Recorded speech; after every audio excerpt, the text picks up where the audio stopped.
आज पंडित दीनदयाल उपाध्याय जी का पुण्यतिथि है। उसी मौके पे जो है कार्यक्रम का आयोजन किया गया है जलालगढ़ प्रखंड में।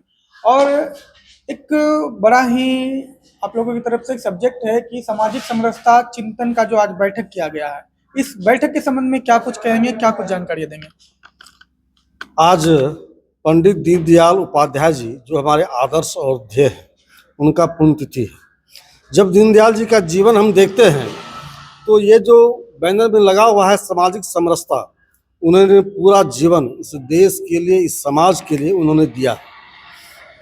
और मुझे ध्यान में आया कि कसबा विधानसभा के अंदर लगातार पिछले कई चुनावों से हम हारते हैं, जबकि मेरी मानना है कि कसबा विधानसभा का जो मेरा मत है, जो यहाँ लोगों का सोच और समझ है, और कसबा विधानसभा में किसी भी प्रकार का जातीय ध्रुवीकरण नहीं होता है।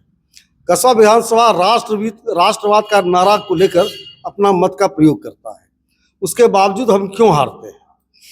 तो हमने समाज के कुछ लोगों को बैठाया था। हमने कहा कि प्रत्याशी कोई भी हो सकता है, लेकिन हम जीते क्योंकि समाज में मेरा मत सर्वाधिक है, हमारे लोग हैं, हम अपने आत्मनिरीक्षण करने के लिए बैठे। एक तो ये विषय था। दूसरा विषय था कि कसबा विधानसभा को जो आप देखेंगे तो एकाध अपवाद को छोड़ दिया जाए। थोड़ा मैं दल की सीमा से अलग हट के बात करता हूँ। यहाँ पर हर वक्त जो है बाहरी उम्मीदवारों का प्रयास रहा है। तो हमने कहा कि कसबा में सब कुछ है, हमारे पास समझ है, हमारे पास सरस्वती है, हमारे पास धन भी है।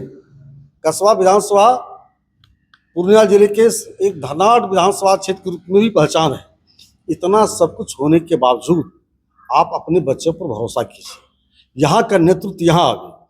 और यह इसलिए हम कहते हैं कि कसबा विधानसभा के अंदर देश की जितनी राष्ट्र विरोधी समस्याएं हैं, चाहे जनसंख्या असंतुलन हो या सीमा पार से राष्ट्र विरोधी शक्तियों का गतिविधि हो, सब यहाँ पर है।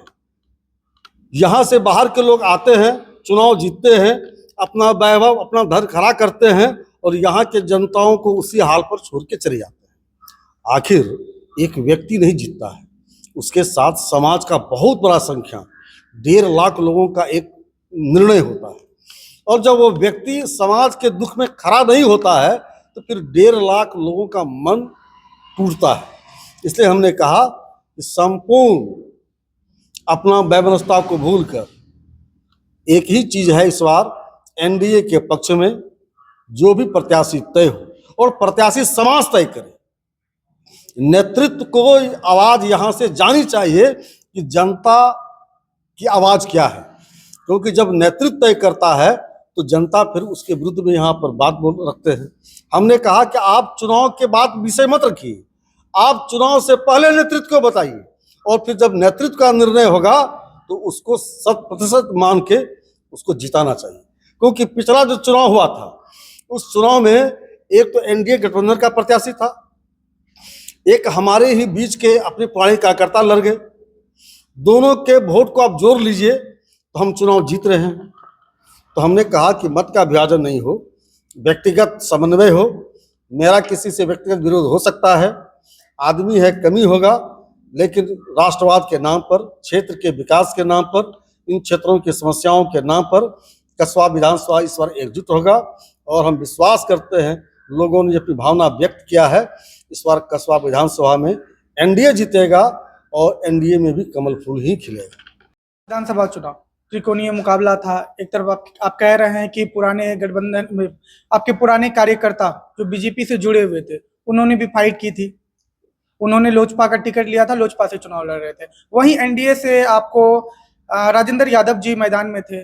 लेकिन इन दोनों के बीच की लड़ाई में कहीं ना कहीं जो कांग्रेस के जो लीडर है, अभी भी विधानसभा के जो है, अभी हमारे विधायक महोदय हैं, कहीं ना कहीं उनको एक बड़ा फायदा पहुंचा। इसको क्या कुछ कहेंगे? ये पिछले बार नहीं, पिछले लगातार 3 वर्ष हमारे अपनी कमियों के कारण वो चुनाव जीतते हैं। ऐसे मेरा उस पर व्यक्तिगत मेरा आरोप नहीं है, लोकतंत्र में वो जीता है, उसकी शुभकामना है। और पीछे का चुनाव देखें 2020 का, तो त्रिकोणीय था ही नहीं, 2 ही लोग थे। एक तरफ जो लोजपा को जो मत प्राप्त हुआ, और जो हमारी गठबंधन को राजेंद्र जी को मत प्राप्त हुआ, दोनों मत एक ही मत था और एक तरफ आफाक साहब थे, तो हमारे मत के अंदर एक कंफ्यूजन क्रिएट किया गया, हमारा मत विभक्त हो गया। और यह बैठक इसलिए उन्होंने कहा है कि आने वाले समय में कोई भी मत विभाजन करने का प्रयास करे नहीं होना है। जहां चुनाव चिन्ह रहेगा एनडीए का, जहां नीतीश कुमार और नरेंद्र मोदी का नेतृत्व का निर्णय होगा, उस नेतृत्व को हम लोग मानेंगे।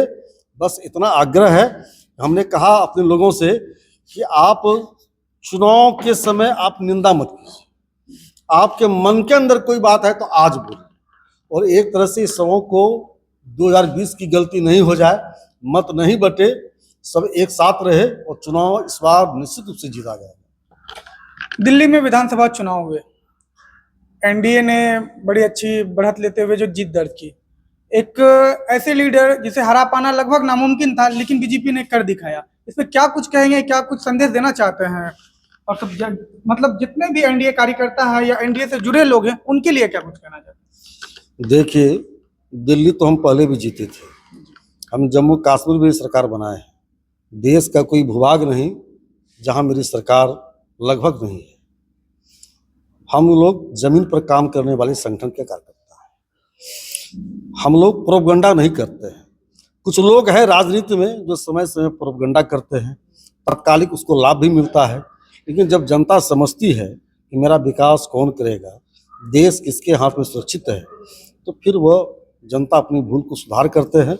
और हम लोगों में भी कभी कभी खामी रहती है, हम लोग भी दूर करते हैं।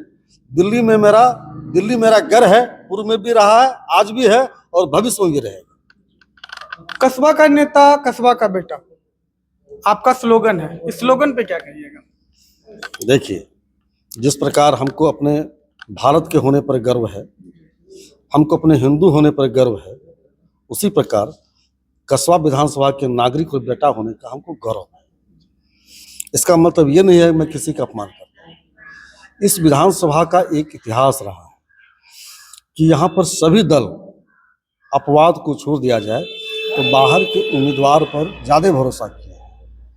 और आज भी कुछ लोग इस उम्मीद पर हैं कि हम कस्बा में आएंगे, चुनाव जीतेंगे, पूर्णिया, पटना, दिल्ली में घर बनाएंगे और चले जाएंगे। हमने कहा नहीं, कस्बा का नेता, कस्बा का बेटा। इसलिए कस्बा की जो समस्याएं हैं, उस समस्याओं की गहरी जानकारी, उसका निदान वो यहाँ के रहने वाले लोगों को पता है। इसलिए कस्बा भोग के लिए नहीं, कस्बा सेवा के लिए है, और यहाँ का सेवा वही करेगा जो यहाँ का बेटा होगा।